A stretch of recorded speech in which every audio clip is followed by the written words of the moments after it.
everyone, this is Brian Pitzer with the Northern Angler Fly Shop in Traverse City, Michigan. And today, we've been getting a lot of questions lately about, hey, how do I rig for migratory fish?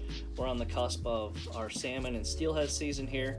So I thought now would be a great time to go through how to properly rig up different ways of catching our salmon and steelhead. So I'm going to start with just today a little what we would refer to as drift fishing.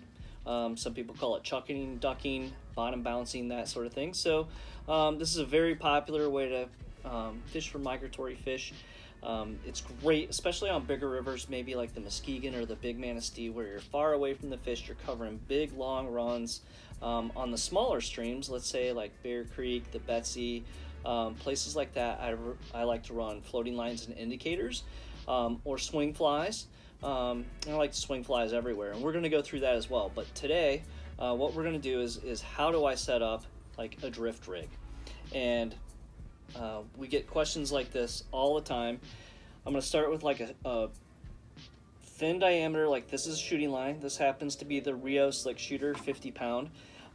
We have rods and reels set up here at the shop, kind of like grab and go for the migratory fish season. And how I would set this up is to start with the shooting line, and then I typically use anywhere from 15-pound to, this is 17-pound fluoro. For the big river, I'll do about 10 feet. So it's about 10 feet of 17-pound test. And I like fluorocarbon for this. I'm gonna Albright knot this to my shooting line, and the Albright seems to work best. This, you can also use like a floating running line for this as well. But my Albright knot, I'm just going to take 7 turns down. And if you don't know how to tie the Albright knot, it's definitely one of those that comes in very handy for attaching a leader to a fly line, or fly line to backing, or for this, where I'm tying mono to mono. So I'm going to moisten that down.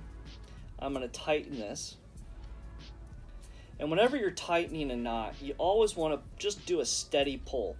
So you notice I'm just going to pull this, and I'm going to watch that cinch. As soon as I see that cinch, I'm going to hold this for just a second.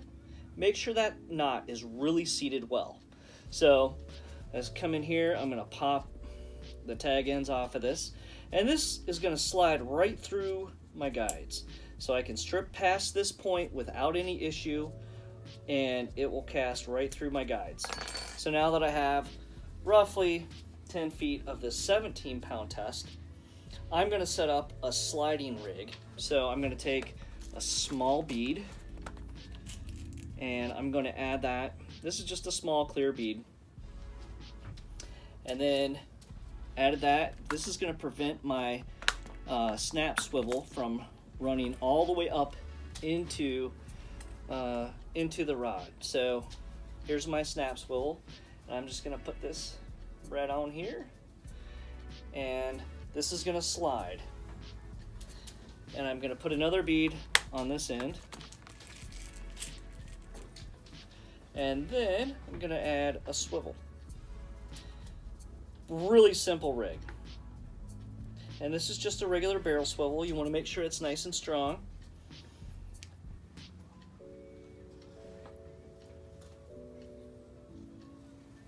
So it doesn't take super long to rig this up. And I want to trim that closely. And this rig, once I complete it, we're going to have the running line or shooting line down to a swivel with a bead on either end of it. And those beads allow this snap swivel to slide, as you can see here. Then on the snap swivel, I can make my own lead. And I like to use pencil lead. I think it comes, you know, really nice and clean on the bottom. And I just use these special pliers, pinch that down, poke a hole through here, and then add a little bit of this lead here to my rig. And this is actually what I'm going to use as far as the weight to cast this lure out, right? Because we're not using a floating line or a line with mass. This is what we actually have to use.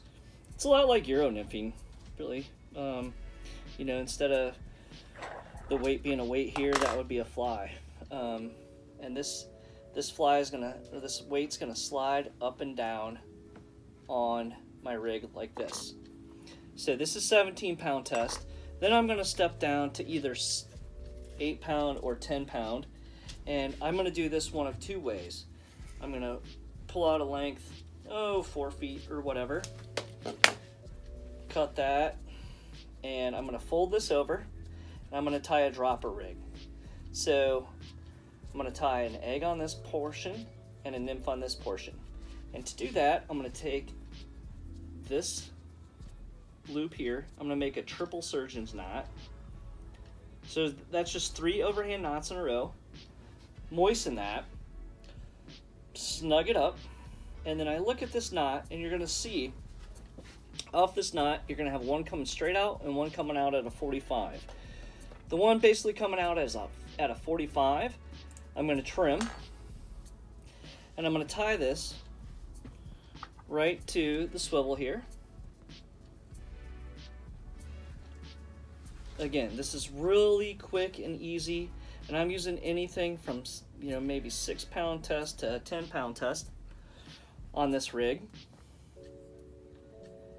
And this is one of those things, sometimes I'll pre-rig them. So if I know I'm fishing a new area or a especially snaggy spot, maybe I'll only want to run one fly. But I'm gonna just put a little caddis on the back of this as my fly on the rear. And my top fly, I'm gonna use an egg. So this is, you'll see, it's really nice, very simple, very concise. My rig is going to consist of a nymph and an egg pattern. And we all know migratory fish love the egg patterns. Also great for the browns and trout that hang around the gravel. So this is going to give me a little bit of movement in this fly as my dropper rig.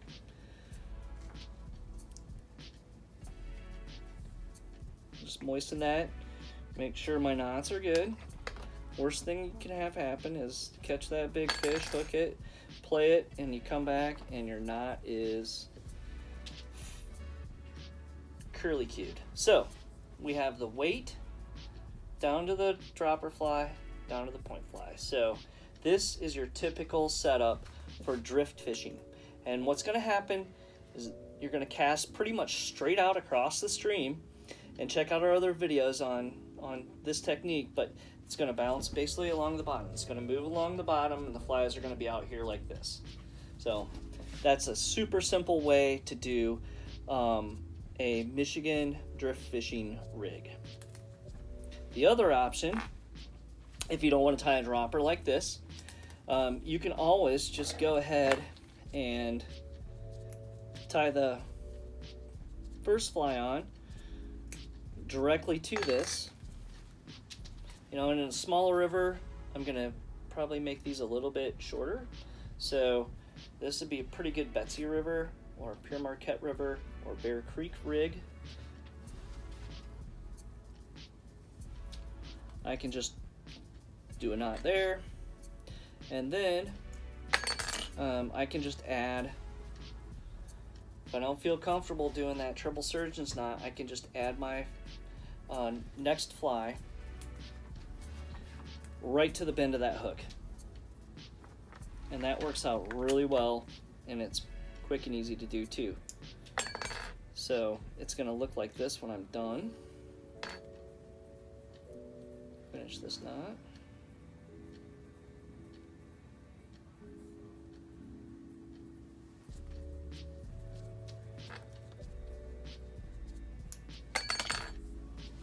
All right, and then my rig is gonna look like that. So it's gonna be a little bit more in line. You know, little green caddis, which we have a lot of the green caddis in all of our streams. So they're imprinted on all the salmon and steelhead that head out to Lake Michigan. But that's a great way to set up a Michigan drift fishing rig. Thanks for checking us out online at thenorthernangler.com.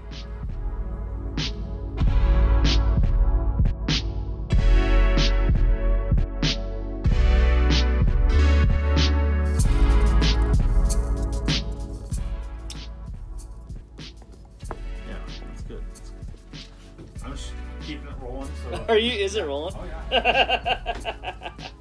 All right.